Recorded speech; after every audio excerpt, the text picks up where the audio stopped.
Hey fam, it's Miss Potato Head. No, it's Holly.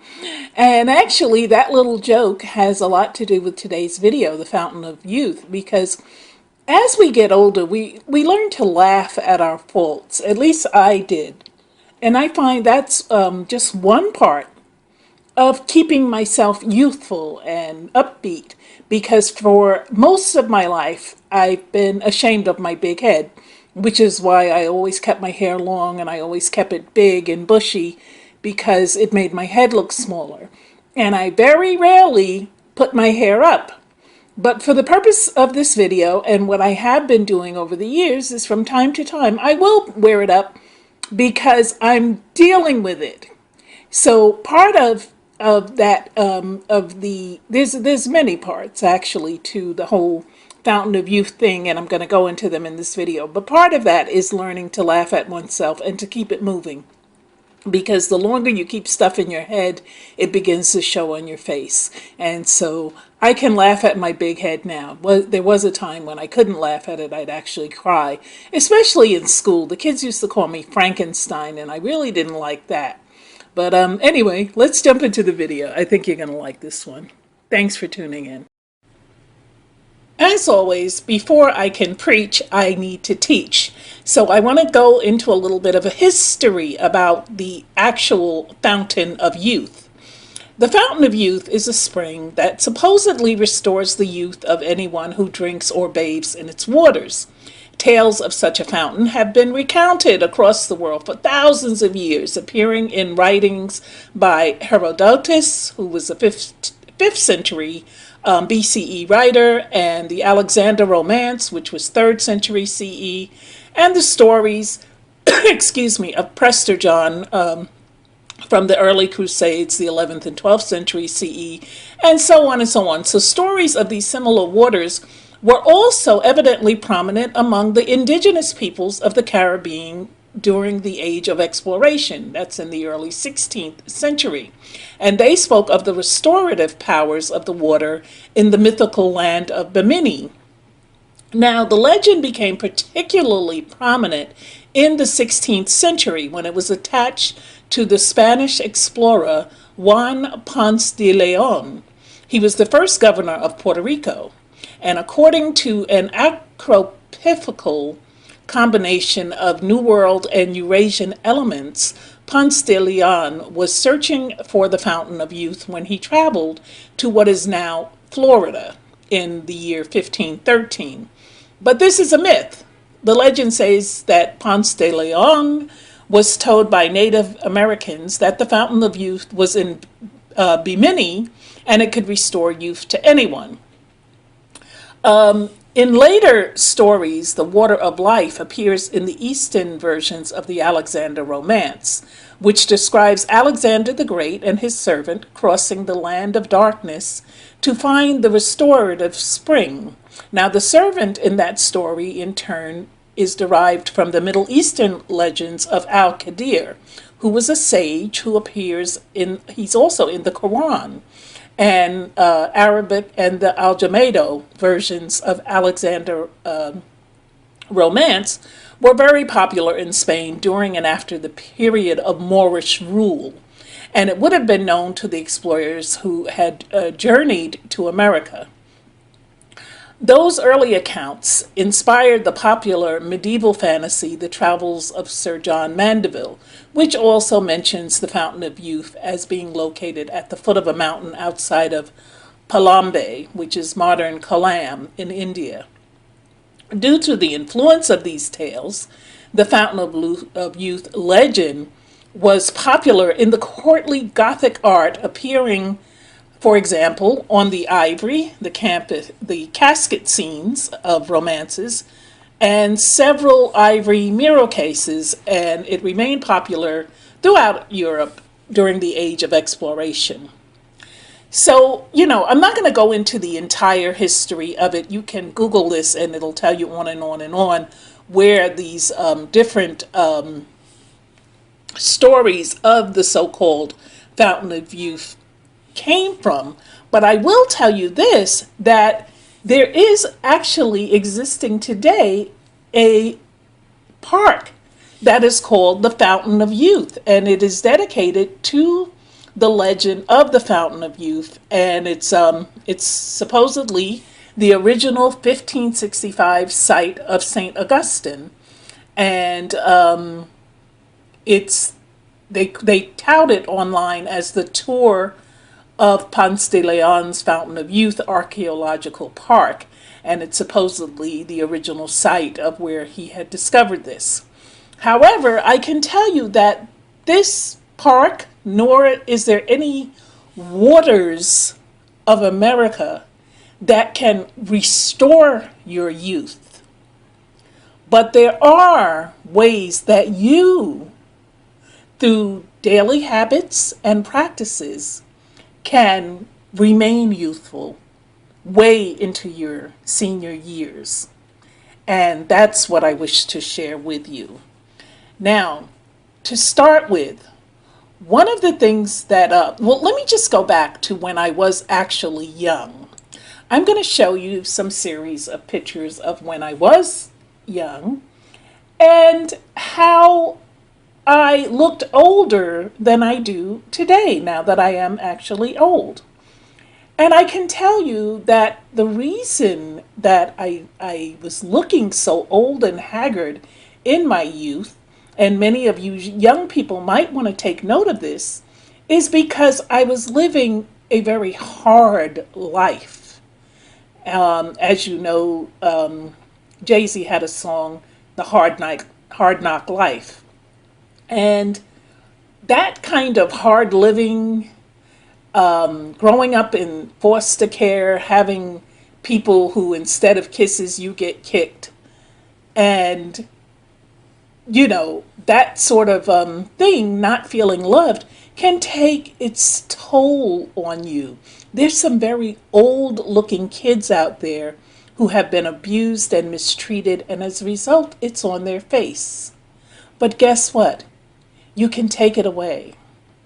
And how you do that, it's a long process. Sometimes we go through years of sadness and wearing our lives on our face before we undo the damage. Now, the first thing that I had to do, and I learned it from a woman who's no longer with us, but her name was Miss Carrie, and she used to tell me, she was like a mother to me, although I called her my aunt. She was my mother's friend, and long after my mother's passing, she was the closest thing I knew to family. And she would always tell me, you have to change your way of thinking. Now, I'm going to be very biblical with this, and I know there are a lot of you who say, oh, I stopped the video the minute you started talking about God. Well, you might want to stop it now, because I am going to talk about God, because it is to God that I give the glory to much of what I learned about finding the fountain of youth. In the Bible, in Proverbs 23:7, and I quote, "For as he thinketh in his heart, so is he." Miss Carrie would tell me all the time when I would come to her whining about something in my life that wasn't going the way I had hoped for or planned. And she said, you have to change your way of thinking. And I never quite could grasp it. It took me a long, long time. Shortly before she died, I finally got it. And it's true. If you walk around thinking evil, mean thoughts, if you walk around even taking offense, and the Bible speaks about that, about taking offense at everything someone says or does to you, it shows on your face. And I have mentioned this in another video when I was talking about old people who have like a permanent frown on their face, and it begins to manifest in your looks. And this is how people know to steer clear of you, because you have there's a man who lives in my building, and I have chats sometimes with my doorman downstairs, and I couldn't remember the guy's name for some reason, but there was someone who had knocked on my door looking for him. And so, because I couldn't remember his name, the only way that I could describe him, I said, the one who walks around mean grilling everyone. And immediately she knew who I was talking about, because this guy walks around with this mad bulldog face, like, don't talk to me, don't look at me, get away from me. And so right away by that look on his face that this is someone who, he doesn't want to be your friend. Don't greet him, don't talk to him, because he's likely to bite you, because that's how he looks. He looks like he's going to bite the minute anyone tries to even approach him with anything. So my point in that is that he has this permanent mean grill.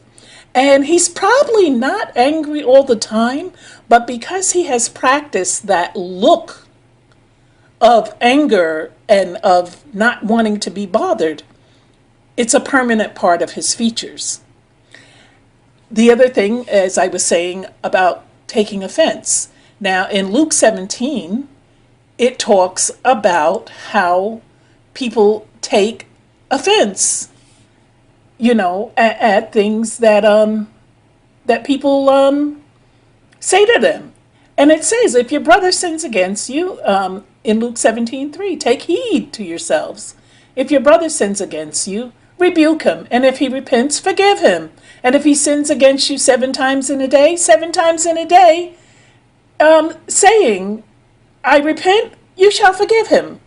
Now, I'm saying to you that whether you forgive him or not, do not hold it in your heart. The holding of malice can ruin your outer appearance. So that's one thing that I had to learn to do. I had to change my thinking. I had to learn to let things bounce off my shoulder. We used to say, brush the dirt off your shoulder. And basically, that's what you have to do. You have to learn to, Pac said it very well. Keep your head up, no matter what. Never let anyone bring you down.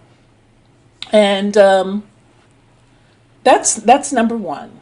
And number two is, like I said in the intro, is that in keeping your head right, you also must learn to smile, to be happy. We used to say back in the day, smell the roses. And this is something that a lot of people forget to do. They're so caught up in life and work, in dealing with negativity, that they forget to enjoy the positive. The more positive you can fill your life with, the less you will acknowledge the negative. It's the thing that you have the most of in your life that consumes you. So if you have a difficult home life, and you have a difficult work life, and you're in a difficult relationship with friends or significant others, then you're going to be consumed with all these difficulties, and it's going to be hard for you to smile. So what you have to do sometimes is you have to clean house. Sometimes you have to realize, okay, this is not working, so I don't need this in my life right now. And sometimes you have to let things and people go because they're adding to the burden. There have been things and people that I was very attached to that I really thought, well, I don't know if I could do without this. But you know what? You can, especially if it's detrimental to your growth. And being and looking young is not all that life is about. But in terms of overall health, if you plan to be here in your old age, you want to at least enjoy it. You don't want to be old and feeble and angry and miserable. So what I'm talking about in terms of the fountain of youth is more like becoming like a child. And the Bible speaks about that as well, about how we become a child again. And I believe that what that is talking about is, in fact, taking up some of the characteristics of children. And in that manner, It doesn't mean, literally becoming a child, but it means that we are to be carefree and trusting and loving. It doesn't mean that we become fools, because no, even a child is not a fool, but they are innocent in that they are trusting to the degree that they don't know the difference between right and wrong.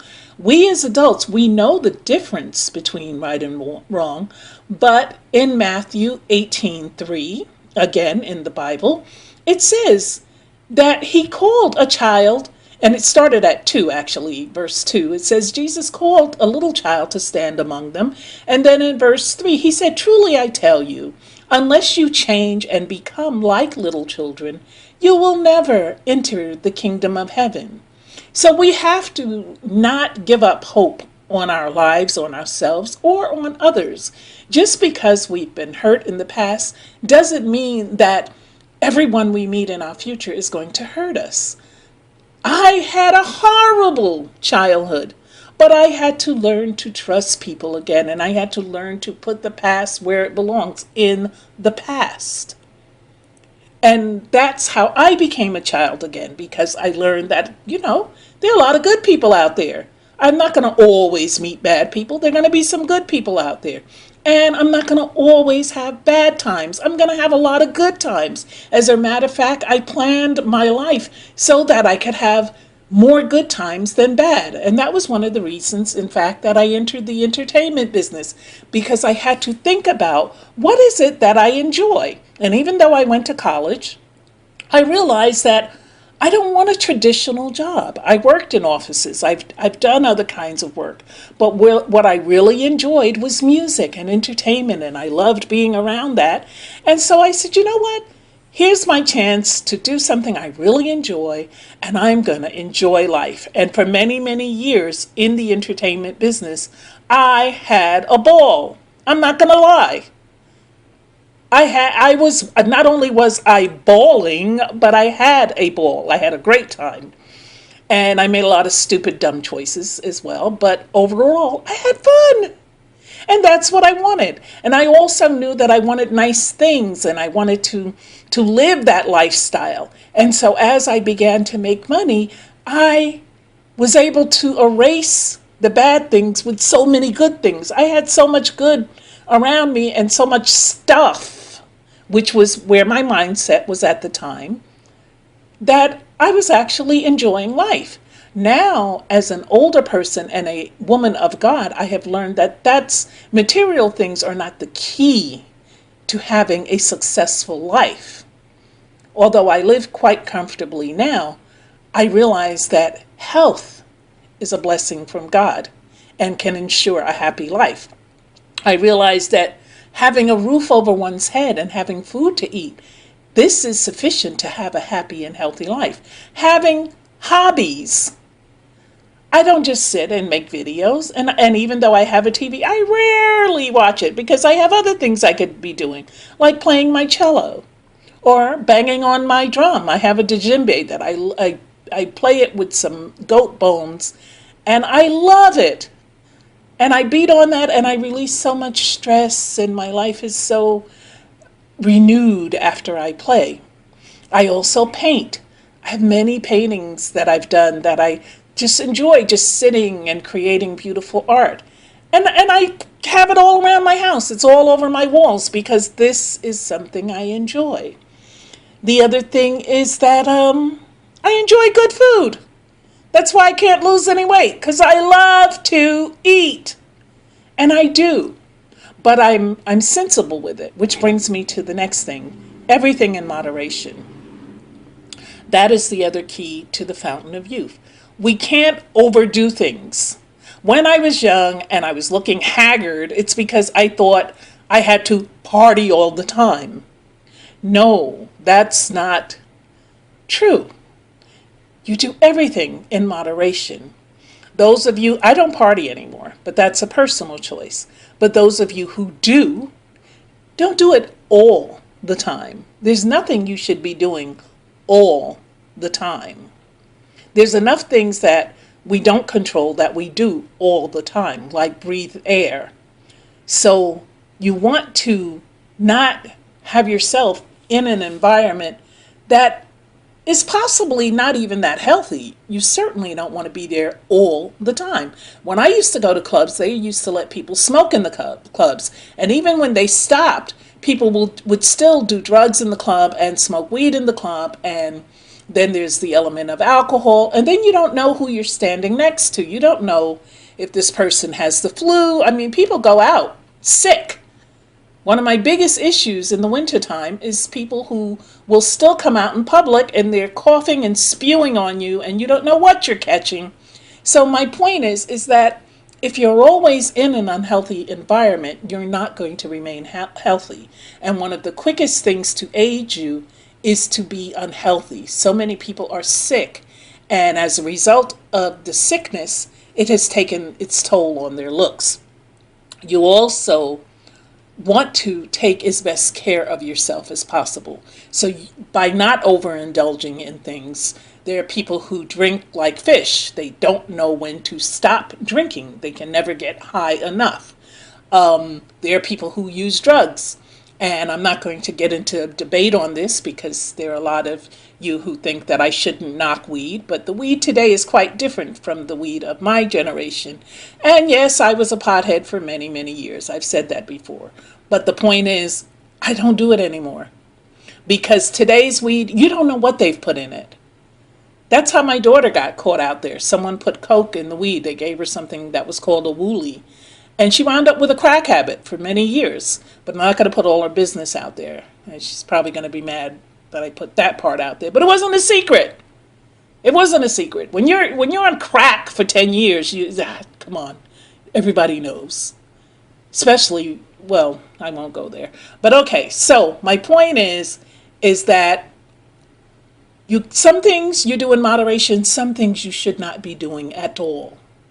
Now, because I am a woman of God, I no longer fornicate, but I can tell you one of the biggest things to age a person is when you're out there sexing all the time.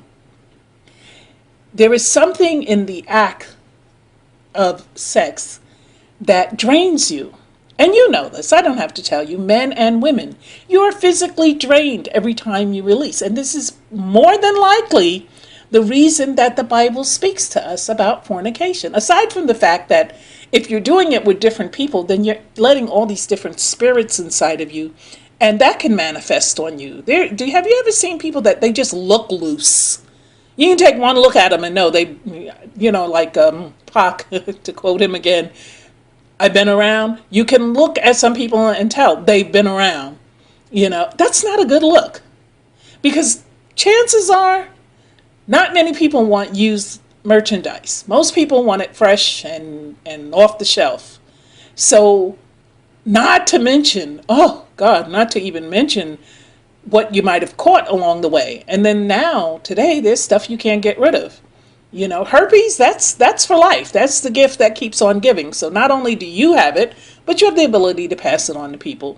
And when you get the other really cruddy stuff, not only do you feel bad, but you begin to look bad.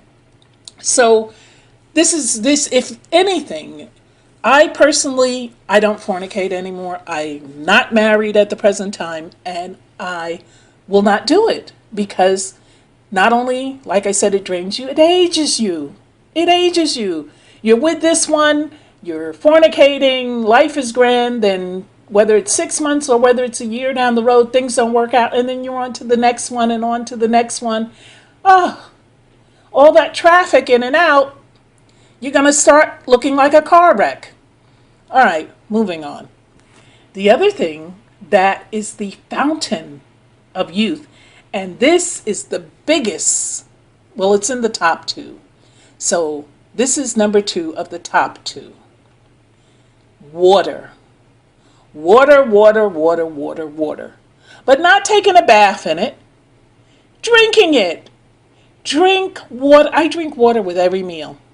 And I used to like sodas, and I occasionally will have fruit juice. But water is my main staple. I buy cases of it so that I never run out. And I cannot tell you how much water does to flushing the body, keeping your skin clear and youthful. I don't have any wrinkles, and I'll be 70 in 8 years. I'm 62. No wrinkles. Not even one. My neck is not even wrinkled. Water keeps you youthful. That is indeed the fountain of youth. But you don't have to go to Florida to find it. You don't need Ponce de Leon's fountain of youth. Just water. I use spring water because I believe the myth. It's probably a lie, but I believe that it's better. But it does taste different than tap water. And so I drink spring water because I don't like the taste of tap water. Number one, at the top of the principles and foundations of youth, is rest. I don't care whether you're old or you're young. And it's just like they say, go back to being little children. You know how you send kids to go take a nap in the middle of the day? We adults need to nap. One thing I'll never forget about the Japanese, I used to work at Fuji Bank as a temp when I was still trying to get in the business. And this was back in the World Trade Center, actually. There was a Fuji Bank, and in between my music gigs, I'd work as a temp. And I worked for the Japanese. And they had something called the nap room. And it was a certain time of the day when all the big bosses would go into this big conference room and they would take naps. And the room was filled with cigarette smoke because the ones who weren't sleeping were smoking. And the only time you could interrupt them was if the wife called from Japan. Other than that, you could not wake them because it was their ritual every day to take a nap. And a lot of the bosses would work until 9 p.m. at night or what have you. So I understood it. I got it. I was like, well, he needs a nap because they were there early in the morning. The work ethic was crazy. And I just want to say konnichiwa to all of my Japanese friends and subscribers. And so my point is that's crucial. Take naps and get good sleep at night. Because you want to look old instantly? Try staying awake a few days. You're going to look like hell. And then this doesn't make the list because this is just automatic in my book. And that is living a godly lifestyle. The less trash in your life, not only are you going to feel better, but you're going to look better. And again, it means having to clean house. There is a verse in the Bible that talks about getting rid of demons. And it talks about how when you get them out of your house, if you bring them back in, then it brings 7 more, worse than the last, into your house. If you keep going through that, and I'm going to find the verse and quote it to you, but if you keep going through these unclean spirits in your lifestyle, it's going to begin to take its toll on your appearance. Matthew 12:45, it says it's about the unclean spirit. And it starts actually at verse 44, and it says, then it says, I will return to the house I left. On its arrival, it finds the house vacant, swept clean, and put in order. And then it goes on in verse 45 to say, and then it goes and brings with it 7 other spirits, more evil than itself. And they go in and they dwell there. And the final plight of that man is worse than the first. And so it will be with this wicked generation. People, that's not a joke. You young people, if you don't get it together right now, you're going to find whatever it is that you're dealing with is going to be worse as time progresses. And the 7 or whatever, how many unclean spirits you have in your life, whether it's that drug or that alcohol or that going on the internet looking for sex with this girl and that MySpace and that other you know what book where you go on just for the purpose of sexing as many people as you can. As time passes, you will find more and more unclean spirits entering you and surrounding you and making your life even worse than it was when you started. So you've got to come to a point where you're going to say, I don't want to go out like this, and clean up your act. We've got to not just talk the talk, but you've got to walk the walk. There, but by the grace of God, go I. Because with all the hell raising that I did in my youth, it is only by the grace of a merciful God that I can sit here and I can tell you, if my life, my early life, before I knew God, before I really cleaned up my act, if it were to show on my face, I would look 100 years old. But God restores what the cankerworm stole. So as long as you have life, you have hope. You can clean it up right now, today.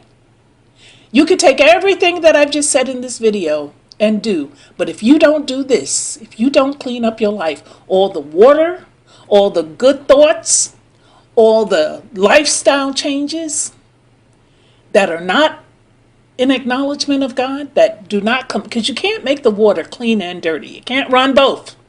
It's got to run either all clean or all dirty. Can't run both.